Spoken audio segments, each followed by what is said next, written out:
하나님 아버지 감사합니다. 오늘도 하나님의 백성들이 예수 그리스도의 이름으로 주님의 날로 구별해서 이렇게 주의 전에 함께 나와 하나님께 예배드리게 하심에 감사합니다. 이 시간 하나님께서 주장하셔서 말씀이 온전히 역사하도록 인도하여 주시옵소서. 부족한 자 지켜주시고 하나님의 뜻만이 온전히 전해지도록 도와주시옵소서. 하나님 앞에 겸손함으로 함께 드린 이 귀한 예배에 은혜로 충만케 해 주시옵소서. 예수님의 이름으로 기도드립니다. 아멘.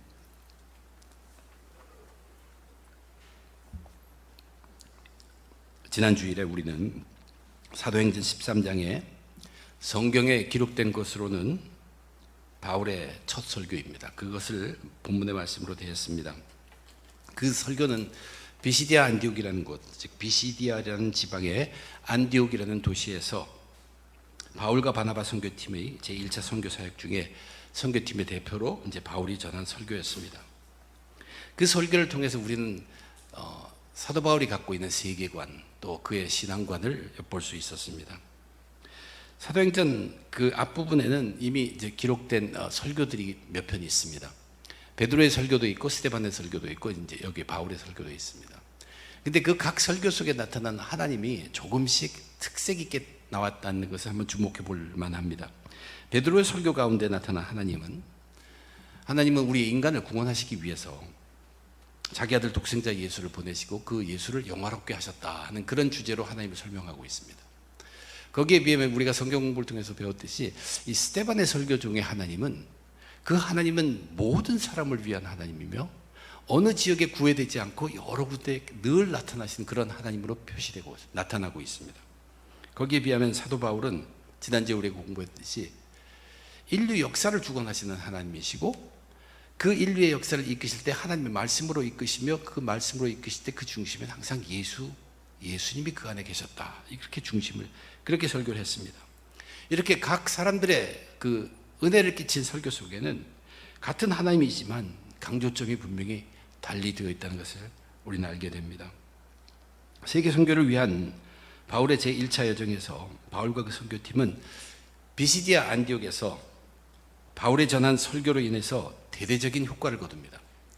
사실 1차 그 전도 선교 사역 중에서 가장 큰 성과를 거둔 장소가 이 비시디아 안디옥입니다. 오늘 본문은 그 효과, 그 변화, 그들이 얻은 수확 이런 것들에 대해서 다루는 내용입니다. 그런데 이 사도행전을 기록한 누가는 이 부분을 시간적으로 나타난 변화와 지역적으로 나타난 효과를 아주 섬세하게 기록하고 있다는 사실입니다. 바울이 설교를 마치자마자 그곳 회당 앞에 모여서 설교를 들은 사람들이 또 더 듣고 싶다고 다음 주에도 똑같이 그 말을 전해달라고 부탁하는 그 모습. 그리고 나서 그 다음 장면은 일주일 후입니다. 바울이 설교한 지 일주일 후 다음 안식일에서 안디옥시에 사는 모든 시민들이 온 시민들이 바울의 설교를 들으려고 회당에 다시 모였다고 그렇게 기록하고 있습니다. 그리고 나서 이제 좀 더 시간이 경과합니다. 좀 더 시간이 경과했을 때는 그 지방입니다. 안디옥이 포함되어 있는 비시디안 지방 그 전체 거기에 두루 하나님의 말씀이 퍼졌다. 그렇게 기록하고 있습니다. 이렇게 말씀은 점점 퍼져나갔습니다. 그렇지만 모든 것이 순조롭지만은 않았습니다. 이제 그 가운데 유대인들의 시기가 시작되었고 사람들을 선동해서 결국 바울과 바나바를 그 지역에서 박해하고 쫓아내게 됩니다. 그래서 그들은 이제 이고니온이라는 이웃 동네로 옮겨갑니다. 우리는 오늘 이 기록을 통해서 하나님의 말씀이 전파되던 과정을 보게 되고 또한 그로 인해 이 땅에 천국이라는 교회 공동체가 어떤 과정을 겪고 세워지는 것을 생각해 보게 됩니다. 그런데 이 모든 일들은 하나님의 은혜로 되어지는 일들입니다. 우리가 하나님의 은혜를 받는다고 할 때 그것은 무슨 의미인가? 사실 은혜라는 것은 우리가 받을 자격이 없는 것인데 그것을 받는 것입니다. 우리는 받을 그 준비도 안 돼 있고 받을 자격도 없음에도 불구하고 좋은 선물, 기대하지 못한 것 이런 것들을 선물처럼 받을 때 우리는 그 은혜를 받았다고 얘기합니다. 전도나 선교라는 것은 사실 이런 하나님이 베푸시는 은혜 그것으로 인해서 전해진다는 그런 것으로 이루어진다는 것을 우리는 오늘 본문을 통해서 살펴보게 됩니다. 하나님의 은혜라는 것은 이미 믿는 사람이든 믿지 않는 사람들은 이 세상에 가득합니다. 온 세상에 가득한 것이 하나님의 은혜예요. 그렇지만 아직도 믿지 않는 사람들은 그 가득한 하나님의 은혜를 은혜로 알지 못하고 살아가고 있어요. 그렇지만 교회라는 것은 하나님의 은혜를 보는 것이고 하나님의 은혜를 듣는 것이고 하나님의 은혜를 나누고 그 은혜를 넘치게 해서 그러한 사람들이 세상에 나가서 영향을 끼치는 사명을 갖고 있는 것이 교회입니다. 교회라는 것은 그래서 은혜의 공동체예요.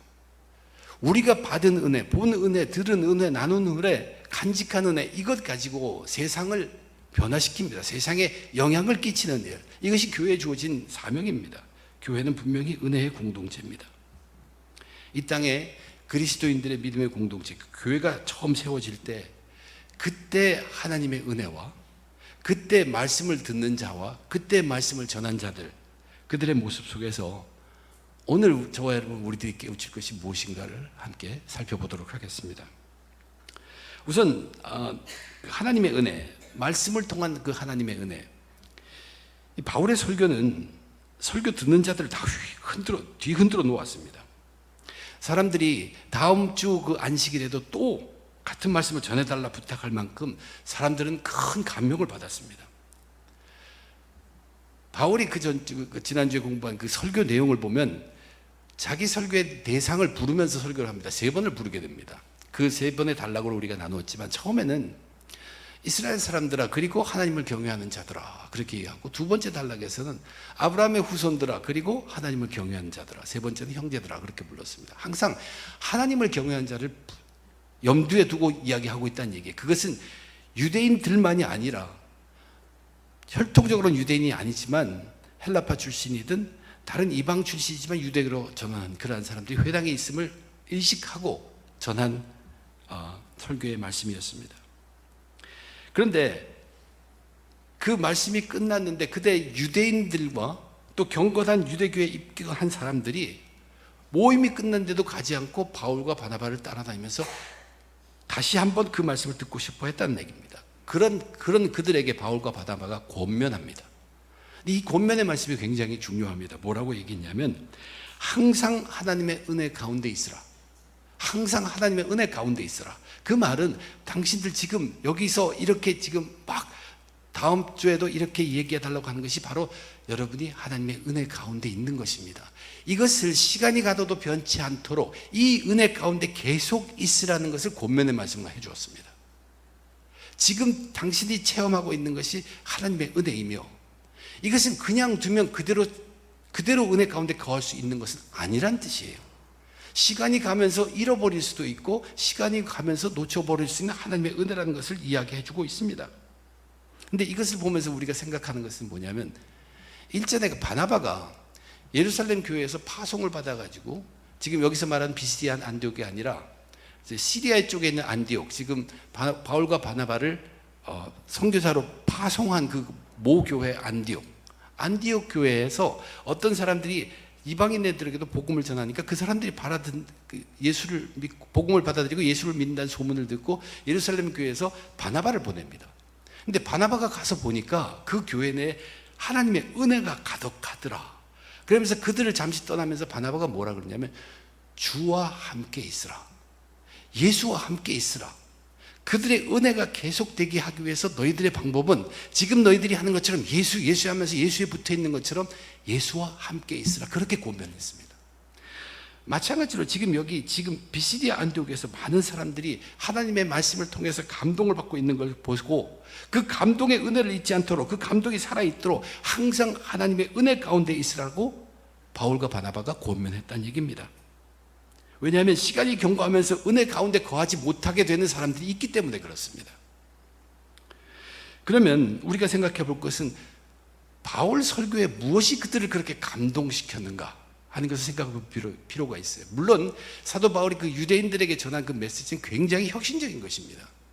그들이 유대인 회당에서 모여서 주일마다 안식일마다 그렇게 들으면서 그들이 뵌 메시지 속에 예수가 있을 리가 없습니다. 근데 사도 바울은 구약의 역사를 다 끌어내면서 그것이 중심으로 어디를 가냐, 예수에게 간다는 것을 분명하게 꼬집어냈기 때문에 거기엔 분명히 색다른 삶, 새롭다는 인상은 주었을 것입니다. 그렇지만 그들이 정말로 그렇게 그들이 영혼이 잠자던 영혼, 죽었던 영혼, 그런 것들이 살아날 만큼 그것을 한 것은 단지 그 설교의 내용만이 아니란 얘기입니다. 바울이 그 설교 중에 우리가 살펴볼 수 있는 것은 뭐냐면 하나님에 대해서 얘기를 했죠. 예수님에 대해서 얘기했어요. 근데 그 설교 속에는 성령에 대해서 조금도 얘기하지 않고 있습니다.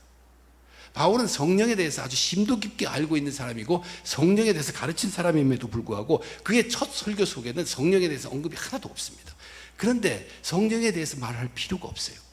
왜냐하면 바울 자신도 보냄을 받은 것은 성령에 의해서 보내졌고 성령이 충만해서 준비되어서 선포하는 말씀이고 그의 메시지 중에서는 하나님께서 말씀으로 세상을 이끈다는 것은 거기에 이끄는 매체가 있습니다. 그것이 성령이라는 것을 이미 암시하고 있기 때문에 성령을 따로 말씀할 필요는 없었다는 얘기입니다.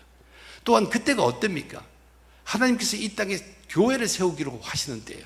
그 교회를 세우기로 하신 하나님께서 성령을 특별히 드러나게 사용하신 때입니다. 오순절 다락방에 성령이 나타나심 같은 것은 하나님이 필요하시기 때문에 그 성령이라는 것을 눈에 보이는 형태로, 귀에 들리는 형태로 나타나게 하신 것이에요. 드러나게 하신 것이에요. 그래서 성령의 역사함이 굉장히 강합니다. 그래서 사도 바울이 말씀 전하기 전에 성령으로 충만하게 만들어 놓고 그 회당에 모이는 유대교 그 사람들은 예전과 같이 아무 생각 없이 그냥 그대로 모였을 것입니다. 다 죽은 영혼들이라고도 볼 수 있습니다. 근데 성령이 깨우시는 것이 무엇을 통해서? 사도 바울이 전하는 하나님의 말씀을 통해서 그 말씀과 성령이 함께해서 그들의 잠자던 영혼을 깨워 흔들어 놓은 것이에요. 뒤에 흔들어 놓은 것이에요. 그들의 감동, 감명은 알지 못하고 하는 감동일 것입니다. 하나님의 말씀을 전하는 바울이 성령으로 완전히 사로잡혔고 성령이 강권적으로 모든 것을 이끌어가는 이것이 바로 하나님의 은혜입니다. 그들은 지금 하나님의 은혜 속에 들어가 있어요. 성령으로 완전히 준비된 말씀이 선포되면 그 안 속에서 자기들이 비록 잠자던 영혼 그렇지만 그것이 들럭들럭 일어나는 그러한 은혜 가운데 거하게 되어 있다는 얘기입니다. 성령이 함께한 하나님의 말씀의 은혜입니다. 잠자던 영혼들이 흔들렸습니다. 그들은 자기들의 영혼이 흔들리면서 이게 뭐지? 하는 생각이 드는 것이에요. 더 알아보고 싶다는 얘기예요. 좋다 나쁘다를 떠나서 이거 더 알아봐야겠구나. 또 더 들어봐야겠구나. 무언가를 느낀 것이요. 그래서 다음 안식일에도 또 느끼고 싶은 것입니다. 근데 중요한 사실은 뭐냐면 이러한 하나님의 은혜는 그냥 한 번 받고 경험하고 가대로 있으면 그대로 그것이 유지되는 것이 아니란 얘기예요. 사라집니다. 없어집니다. 그래서 사도 바울이 그들에게 뭐라고 얘기해요? 항상 하나님의 은혜 가운데 있으라. 지금 너희들이 지금 은혜 가운데 있는데 이것을 계속 유지하라는 얘기예요. 잊지 말고 계속되도록 하라는 것이에요. 어떻게 그것을 할 수 있는가? 이제 그 다음 단락에서 우리는 알게 됩니다. 말씀을 들은 자가 이제 그 영혼이 뭔가 뒤흔들려서 이것 속에 거하고 싶다. 근데 그것을 그 안에 계속 거하게 하는 방법이 어떤 것인가? 이제 44절, 오늘 본문 44절을 잠깐 비춰주시기 바랍니다. 그 44절에 보면 이것이 현상을 나타내는 것 같지만 사실 이 44절에 그 클루가 있습니다. 44절에 이렇게 기록되어 있습니다. 그 다음 안식일에는 온 시민이 거의 다 하나님의 말씀을 듣고자 모였다. 바울과 바나바가 온 시를 돌아가면서 전한 건 아니에요. 그들은 단지 회당에서 그 말씀을 한번 전파했습니다. 그런데 한 주가 지나고 나니까 비시디안 지역에 있는 안디옥에 사는 모든 시민들이 거의 다 회당으로 왔다는 얘기예요. 말씀을 들으려고. 그러면 그들은 누가 지금 대부분이겠습니까? 그들은 이방인들입니다. 바울과 바나바가 이방인을 상대로 가서 설교를 한 것이 아니라 그들은 늘 하던 대로 유다 회당에 가서 유대인들에게 설파를 했지만 그들이 은혜를 받았어요. 이 속에 이게 뭐지? 그래서 그 은혜를 가지고 일을 합니다. 하나님의 은혜에 이끌려서 그들이 영향을 끼친 거예요. 세상에 나가서 영향을 끼쳤어요. 그 방법은 여러 가지가 있을 수 있어요. 내가 소문처럼 그냥 누가 왔대 들어봐 하는 수도 있고 또는 그 들은 메시지대로 자기가 삶으로 보여준 그걸 보고 저게 뭐지? 저 사람이 왜 변했지? 나도 한번 가볼까? 아무튼 어떤 형태든 그들이 받았던 은혜를 가지고 세상에 나가서 영향을 끼쳤다는 것이에요. 그 결과로 모여준 사람들이 바로 여기 그 회당에 이제는 온 시민이 가득하게 했다. 이방인들이 꽉 차게 했다는 얘기예요. 선교를 이루고 전도를 하는 것이 누군가는 걸 분명하게 보여주고 있습니다. 하나님의 은혜가 이끄시는 것이에요. 하나님의 은혜에 찬 사람들이 그 일을 함으로 그렇게 되어지고 중요한 것은 그들이 그렇게 그 받은 은혜를 가지고 세상에서 영향을 끼치는 그 생활을 하는 가운데 그 사람은 하나님의 은혜 가운데 거하게 됩니다. 체험했다고 가만히 있는다고 은혜가 계속되는 게 아니란 얘기예요.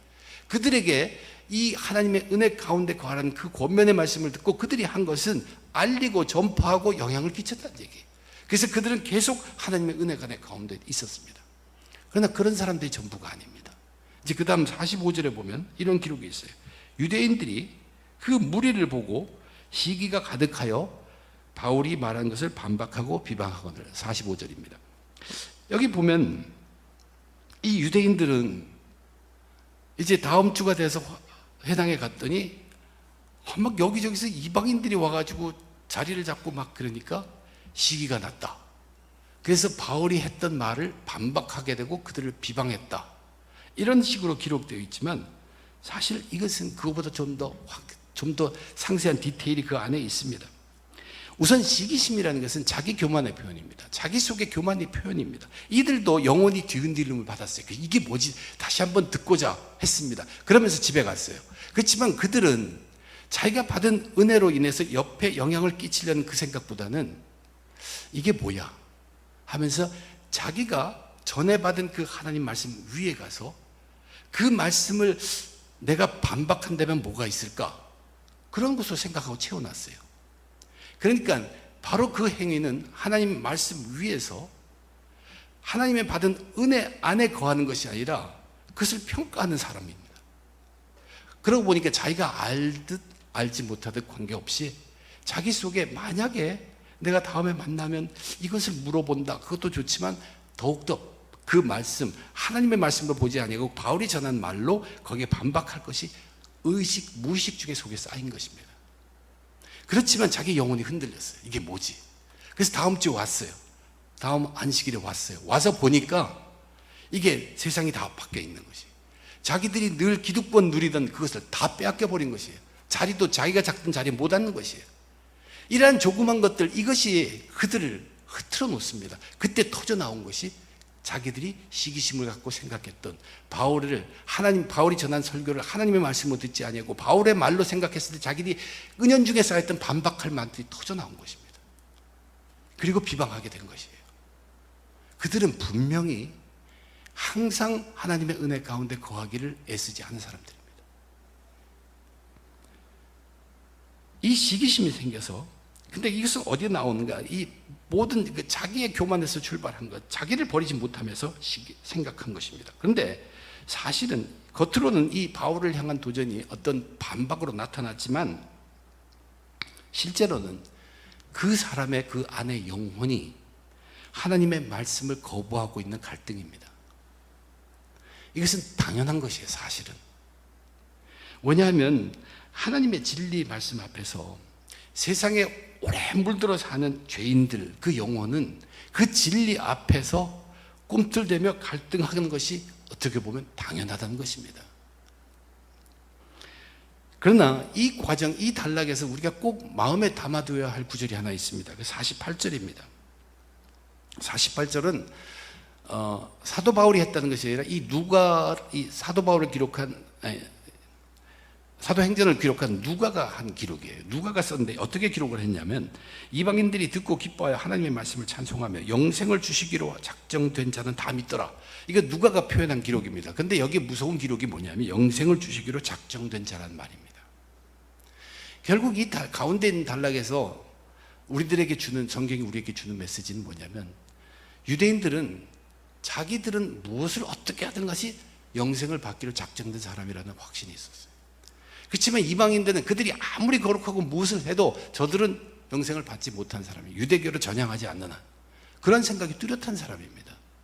근데 이 말씀에서 우리가 사도 바울이 얘기했고 누가가 기록된 내용을 보면 결국은 뭐냐면 하나님의 말씀에 의해서 성령의 도우심으로 인해서 감동하고 감동해서 그 하나님의 은혜 가운데 거하는 사람은 벌써 그 하나님의 은혜 가운데 거하는 자체가 그들이 이미 하나님이 구원하기로 작정된 자라는 증거란 뜻입니다. 이것은 우리가 작정된 자가 있고 작정되지 않은 자가 있으니까 우리가 마음대로 살아도 된다는 그런 뜻이 결코 아니에요. 이 작정된 자에게서 나타나는 것은 하나님의 말씀의 은혜라서 성령의 도움으로 하나님의 은혜 가운데 거하는 사람이라는 얘기예요. 이 이야기를 하는 이유는 이것은 사도 바울이 자기의 경험을 비춰서 하는 얘기입니다. 사도 바울이 스데반의 설교를 들었어요. 스데반의 설교를 들은 사도 바울은 율법에 대해서 그는 능통한 사람입니다. 능히 스데반의 설교를 반박할 수 있는 것이 속에 가득해요. 자기 교만이 있었기 때문에 충분히 그것을 반박했을 것입니다. 그것뿐만 아니라 그 도를 믿는 사람들을 비방하고 박해하도록 나선 사람이에요. 그런데 그가 참 아이러니컬하게도 영생을 받기로 작정된 자였어요. 그래서 예수님을 만나고 보니까 예수님이 뭐라고 했냐면, 나는 네가 박해하는 예수라. 예수님의 박해를, 나 때문에 박해를 받았다는 얘기예요. 하나님의 말씀을 경히 여기고 그것을 비방하고 반박하는 그 행위가 저 예수를 그렇게 박해하는 것이 되었구나. 이거 조심해야 되구나. 이거 위험한 것이구나. 그것을 표현한 내용입니다. 이 두 번째 단락은 하나님의 말씀에 대한 도전을 경고하는 이야기입니다. 무서운 경고가 들어가 있는 것이에요. 자신의 이야기를 통해서 영생받기로 작정되었다고 자부하는 유대인들에게 말씀 앞에 교만을 경고하는 것이며, 거기에 비해 영생을 받지 못할 자처럼 여겼던 이방인들이 말씀의 은혜 가운데 거하는 것은 이미 그들이 하나님의 구원의 계획 안에, 작정된 구원 안에 있는 증거라고 말한 것입니다. 이방인들이 하나님의 말씀의 은혜 가운데 항상 거하는 것은 그들이 하나님께서 영생을 주시기로 작정된 자라는 증거이고, 예수를, 이 다른 말로 하면 예수를 믿지 않고는 하나님 말씀의 은혜에 거하지 못한다는 말이 되기도 합니다. 하나님의 말씀이라는 것은 우리에게 은혜를 주시려고 주어진 기회입니다. 그래서 그것을 은혜의 기회로 여기고 내 속의 죄성이 갈등을 겪을지라도 우리는 그 앞에 자신을 낮춰야 합니다. 그 앞에, 그 밑에, 그리고 자신이 세우려 하는 교만을 일단은 내려놓아야 합니다. 그리고 나서 그 말씀 앞에 순종함으로 은혜를 맛보아야 돼요. 그래서 은혜를 맛보면 그 은혜를 가지고 세상에 영향을 끼쳐서 은혜 가운데 항상 거하도록 해야 한다는 것입니다. 이게 말씀을 듣는 자들의 태도입니다. 그리고 나서 오늘 본문의 마지막 단락은 이제 그러면 말씀을 전하는 자예요. 거기에 대한 교훈도 분명히 기록되어 있습니다. 이제 세 번째 단락에 가보면 비시디아 안디옥에서 바울의 선교팀이 전한 말씀으로 인해서 이제는 주의 말씀이 안디옥이라는 도시뿐만 아니라 지방에까지 두루 퍼졌다고 기록되고 있어요. 더 넓은 지역에, 비시디안이라는 그 지방에까지 이 말씀이 두루 퍼졌다, 그렇게 기록되어 있어요. 이 말은 뭐냐면 이제 본격적으로 이방인에게도 말씀이 전파되었다는 사실입니다. 바울과 바나바니 이방인을 찾아가면서 전한 거라보다는 이제 늘 하던 대로 하나님의 말씀을 선포하고 성령이 역사하심으로 하나님의 은혜 가운데 거하는 그 사람들을 위해서 이 하나님의 은혜가 이끌어서 이방 사람들 곳곳에 있는 것, 온 도시뿐만 아니라 이제는 비시디안이라는 그 지방에까지 퍼져나가겠다는 것을 분명히 이야기합니다. 그러자 이제 유대인들이 자기 편에 서 있는 세상적으로 영향력 있는 남녀들, 귀부인과 유력자를 선동해서 바울과 바나바를 박해하며 그 지방에서 쫓아냈다고 했죠. 여기 이 부분은 어떤 뜻이냐면 지금까지 유대인들은 바울과 바나바를 대할 때 종교적으로 따졌습니다. 하나님의 말씀, 그래 너희가 믿는 하나님, 우리가 믿는 하나님에서 종교적으로 따졌어요. 우리에게 율법이 있어. 율법을 지키면 우리는 의를, 그러한 종교적으로 따졌는데 이제 이 부분은 그것이 아닙니다. 이 부분은 무엇을 얘기하냐면 종교적인 것을 떠나서 거기에 사회적인 문제, 정치적인 문제, 거기에 영향력 있는 사람, 사회적인 이슈로, 정치적인 이슈로 바울과 바나바를 박해하고 그들 쫓아냈다는 얘기예요. 그래서 결국 이고니아라는 옆 동네로 가게 됩니다. 그런데 오늘 본문의 마지막 절, 13장의 마지막 절을 보면 이렇게 기록되어 있어요. 제자들은 기쁨과 성령이 충만하더라. 근데 여기 있는 제자가 과연 누구인가? 제자는 물론 바울과 바나바 이 사도들을 포함해서 이제 믿게 된 예수의 제자들을 말합니다. 그들은 유대인들의 박해하는 그 환경 가운데서도 기쁨이 충만했고 성령이 충만했다는 얘기입니다. 이 비시디아 안티옥에서 선교하는 그 13장 전체에 독해서 성령이라는 단어는 여기에 처음 나오고 마지막으로 나옵니다. 그들에게, 제자들에게 기쁨과 성령이 충만했다. 그것이 전부예요. 우리는 바나바와 바울의 이 선교 사역의 중심은 하나님의 말씀이었다는 것을 분명히 압니다. 선교 사역, 교회를 세우기 위한 그들이 집중한 것은 하나님의 말씀입니다. 비록 말씀은 사역자들이 전할지라도 선교 지역에서 활동하면서 사람을 믿게 한 것은 말씀과 성령입니다. 어떤 사람을 통해서 하나님의 은혜 가운데 거하는 그 사람들을 통해서 하나님의 말씀이 주의 성령이 같이 역사하여 전도되게 하고 선교되게 한 것입니다. 우리가 기억해야 될 것은, 말씀을 전파하는 사람들로 기억해야 될 것은 뭐냐면, 하나님의 말씀이라는 것은 사람의 메시지가 아니라 하나님의 메시지라는 것이에요. 하나님의 메시지이기 때문에 우리는 그것을 하나님의 말씀이라고 부릅니다. 사람의 생각으로 전하면, 그렇게 사람의 생각으로 전하면서 하나님의 뜻이라고 우겨서는 안 됩니다. 그래서 하나님의 메시지를 전하기 위해서, 하나님의 말씀을 전하기 위해서는 자신이 할 수 있는 한 하나님과 연결되어 있어야 합니다. 자기가 할 수 있는 대로, 자기의 능력대로, 뭐 그 과목 그 이상을 원하는 것이 아니라 자기가 할 수 있는 한 성령님과 연결이 되어 있었다 한다는 것이, 성령님의 충분한 도움을 구하고 믿고 준비하고 전하는 것입니다. 사도 바울은 보면요, 이미 이 선교 여행을 출발할 때 바울과 바나바는 선교가 이끌어서 그들은 가게 된 것입니다. 성령이 이끌어서. 그리고 군데 보면 성령이 바울을 충만하게 했다고 되어 있어요. 성령이 이끄신 것입니다. 그래서 사도 바울이 그 전한 설교 내용을 보면요, 전부 구약 성경의 말씀을 토대로 하고 있습니다. 창세기, 하나님이 이끄셨다, 하나님이 이끄셨다, 하나님이 이끄셨다. 창세기, 출애굽기, 그 위에 계속되는 그 말씀을 가지고 얘기하며, 예수의 부활을 증거할 때도 다윗의 시편, 다윗의 또 다른 곳의 시편, 하나님의 말씀으로 가득하는 이유가 하나님과 연결되어 있다는 얘기예요. 성경이라는 것은 하나님의 감동으로 되었기 때문에, 성령으로 감격되어 있기 때문에, 이제 이렇게 성령의 도움으로 하나님의 메시지를 전하게 되면 각오할 것이 있습니다. 반대가 반드시 있다는 얘기예요. 반대가 있다는 얘기예요. 이것은 당연한 사실입니다. 진리가 선포되면 죄라는 것이 들고 일어서게 되어 있습니다. 그런데 우리가 주의해야 될 것은, 반드시 이런 반대가, 죄가 들어서고 있을 때 그 반대를 미리 걱정해서 사람의 말로 대치하려는 유혹이 생깁니다. 그러나 그 유혹에 넘어가면 이미 그것은 하나님의 메시지가 아니라는 얘기예요. 그리고 그 말씀에는 힘을 잃습니다. 힘이 없습니다. 아마 사람에게는 인기를 얻을 수 있을 것이에요. 그렇지만 이미 하나님의 메시지가 아니고 진리의 말씀이 아니란 얘기입니다. 또 하나, 이 바울과 바나바는 이제 타협 없이 박해 가운데서도 담대하게 하나님의 말씀을, 또 주의 말씀을 전했습니다. 그런데 바울과 바나바가 자기들을 박해하는 자들에게 대항하는 한 거의 방법, 예수님이 가르쳐 주신 대로 자기 신발에 먼지를 털은 것입니다. 그게 과연 뭘까? 무력으로 싸우지 않았다는 얘기예요. 그 전에 종교적으로 유대인들이 계속 질문하고 도전할 때는 이제 성경적으로, 종교적으로 자기들의 그 믿음으로 다 대항을 합니다. 그렇지만 이제는 그것을 떠나서 정치적으로, 사회적으로 문제를, 이슈를 삼고 그들을 박해하고 할 때는 이제 무력으로 상대하지 않는다는 얘기입니다. 그리고 입의 말로 옳다 그르다 따지지 않았다는 얘기. 그리고는 지난 것을 뒤의 것으로 돌리고 앞을 향해 전진하기 위해서 비록 다시 돌아올 망정 미련 없이 떠났다는 사실입니다. 이미 말씀은 떨어졌고 성령이 함께 일할 것을 믿는 것입니다. 또 하나 중요한 것은, 이 복음을 전하는 사람, 하나님의 말씀을 전파하는 사람들에게는 그들은 절대로 하나님 안에 있는 그 기쁨을 잃어서는 안 됩니다. 이 기쁨은 말씀을 전할 수 있는 원동력이에요. 이 하나님 안에서 있는 기쁨, 하나님의 말씀을 전하는 원동력. 그렇기 때문에 얻어맞아도 이 기쁨이 있기 때문에 또 하나님의 말씀을 전하는 것입니다. 반대 세력이 있어도 하나님 안에서 이 기쁨이 있었기 때문에 또 반대라는 걸 알지만 그것을 하나님의 진리의 말씀이라고 하면 전하는 것입니다. 이 기쁨은 그런데 성령이 충만할 때 함께합니다. 그래서 오늘도 본문을 보면 제자들은 기쁨과 성령이 충만하니라 함께하는 것이에요.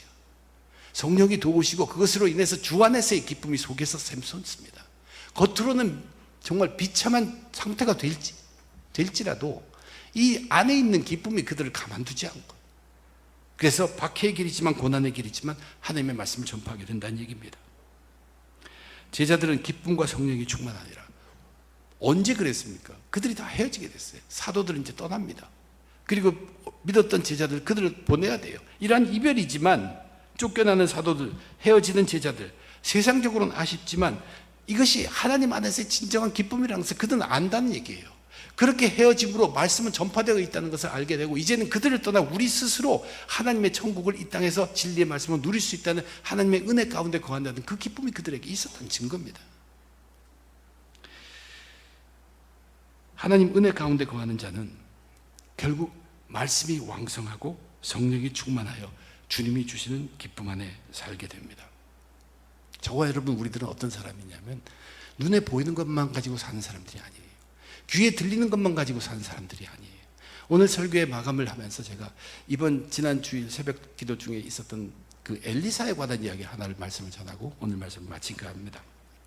구약 성경 속에 있는 이 선지자 엘리사, 이 사람은 정말 성령의 능력이 뛰어난 탁월한 그러한 사람으로 소개되고 있습니다. 여호람이라는 그 이스라엘 왕, 이스라엘 나라에 이제 엘리사가 활동을 하고 있었는데 그 당시 적국이 아람입니다. 이 아람 왕이 각종 치밀한 계획을 세워서 이스라엘을 침략하려고 계획을 세워서 침략할 때마다 이스라엘 왕은 이미 그 계획을 다 알아차리고 요리조리 피해서 늘 실패한다는 얘기예요. 그래서 이 아람 왕이 화가 났어요. 자기들 신하들 모아놓고 우리 중에 스파이가 있다는 얘기예요. 그랬더니 그 신하 중에 한 사람이 이렇게 말합니다. 우리 중에 스파이가, 적군이 있어서 그런 것이 아니라 저 이스라엘 나라는 정말로 신통한 능력 있는 선지자라고 하는 엘리사가 있기 때문에 그 엘리사가 우리 왕이 침실에서 얘기하는 것조차도 다 듣습니다. 그렇게 얘기를 한 것이에요. 그러니까 이 아람 왕 생각에는 그러면은 이 엘리사만 먼저 죽여야 되겠구나, 우리가 다른 것을 계획하다가 그를 죽이면 되겠구나 생각하면 그 계획을 세웁니다. 그래서 군대를 보내요. 말과 병거를 보냅니다. 근데 사실 이건 굉장히 어리석은 일이에요. 지금 그거 보낸 것이 무엇입니까? 엘리사가 그들의 모든 계획을 다 듣는데 자기를 죽이려고 보낸 그 계획을 모르겠습니까? 이미 다 알고 있죠. 그러나 그 아람 왕은 여전히 대군대를 보냅니다. 말을 보내고 병거를 보내요. 그래서 엘리사가 사는 근방에 왔어요. 근데 엘리사 집에 있던 사환 하나가, 젊은 사람이 우연히 밖에 나가서 그것을 봤습니다. 그리고 기겁을 합니다. 말과 병거들이 완전히 와가지고 우리는 다 죽게 되었습니다. 이때 엘리사가 하나님께 기도합니다. 저 젊은 청년 사환에게 눈을 열어서 보게 하옵소서 하고 기도를 합니다. 그 기도의 결과로 이 사환이 보는 것이 뭐냐면 그 말과 병거들이 둘러싸고 있는데 이 엘리사 주위에 꽉 둘러싸고 있는 것이 있는데 그것이 뭐냐면 불말과 불병거라고 기록되어 있어요. 그냥 말과 병거가 아니라 이제 불을 가진 말과 불로 되어 있는 그 병거가 엘리사 주위를 완전히 둘러싸고 보호하고 있더란 얘기예요. 이 말씀을 통해서 이제 무엇이 진리냐를 우리를 생각해 보아야 합니다. 무엇이 진리인가? 오늘날에 우리는 진리를 증명하기 위해서, 사실이다 하기 위해서 CCTV를 얘기하죠. 비디오로 찍은 것 그걸 그대로 설명한 것이 진리인 것처럼 생각하고 사는 세상입니다. 그러면 그 비디오에 나타난 말과 병거가 그들에겐 진리가 되지만 믿음의 눈으로는 그것뿐만 아니라 불말을 보고 불병거를 보았다는 얘기예요. 어느 게 진리입니까? 믿음의 눈이라는 것은 하나님의 뜻까지 보게 하는 것이, 이것이 진리입니다. 우리 믿음의 사람들에게는 그냥 말과 병거만 보는 것이 아니라 불말과 불병거까지 보는 자들, 이들이 믿음의 사람들입니다.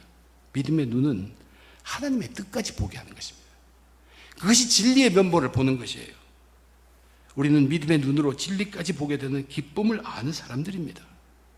저와 여러분, 우리들은 그러한 믿음의 눈을 가져야 합니다. 우리가 어떻게 이 믿음의 눈을 가질 수 있는가? 하나님의 은혜 안에 거할 때며 그것이 바로 하나님의 말씀과 주의 성령, 하나님의 성령이 함께 할 때 우리는 믿음의 눈을 갖게 되는 것입니다. 믿음의 눈으로 사는 자는 바로 하나님의 은혜 가운데 거하는 사람들입니다. 성령과 말씀이 우리로 은혜 가운데 거하게 하는 것입니다. 저와 여러분, 우리 모두 하나님의 은혜 가운데 항상 거하면서 말씀은 자라나고 성령의 도우심에 늘 구하고 우리의 마음을 통제하고 하여 하나님의 은혜 가운데 거하면서 끝까지 승리하신 저와 여러분 모두 되시기를 주님의 이름으로 축원드립니다. 기도하겠습니다. 하나님, 은혜를 감사합니다. 저희들 오늘도 죄인으로 함께 모였습니다.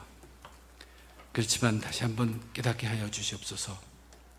우리에게 엄청난 은혜를 가득하게 하였는데도 불구하고 우리는 세상 사람들처럼 은혜가 없는 것처럼 살았습니다. 그러나 교회라는 것은 은혜가 들리는 곳이며 은혜를 보는 곳이고 은혜를 나누는 곳이라는 것을 잊지 말게 하시고 이 은혜를 가지고 세상에 나가서 영향을 끼치는 사명이 우리에게 있다는 걸 잊지 말게 도와주시옵소서. 우리는 말씀을 듣는 사람이고 말씀을 전하는 사람들입니다. 말씀을 들을 때 그 은혜 가운데 항상 거할 수 있도록 도와주시고, 말씀을 전할 때 하나님의 진리의 뜻대로 전할 수 있도록 주님 축복해 주시옵소서. 그리하여 세상 사람들이 보는 그 진리가 아니라 믿음의 눈으로 바라볼 수 있는 진리를 바라보고 그 기쁨 속에서 말씀과 성령으로 끝까지 승리할 수 있도록 주님 축복하시고 함께하여 주시옵소서. 이 모든 것 감사하며 우리 주님 예수님 이름으로 간절히 기도드립니다. 아멘.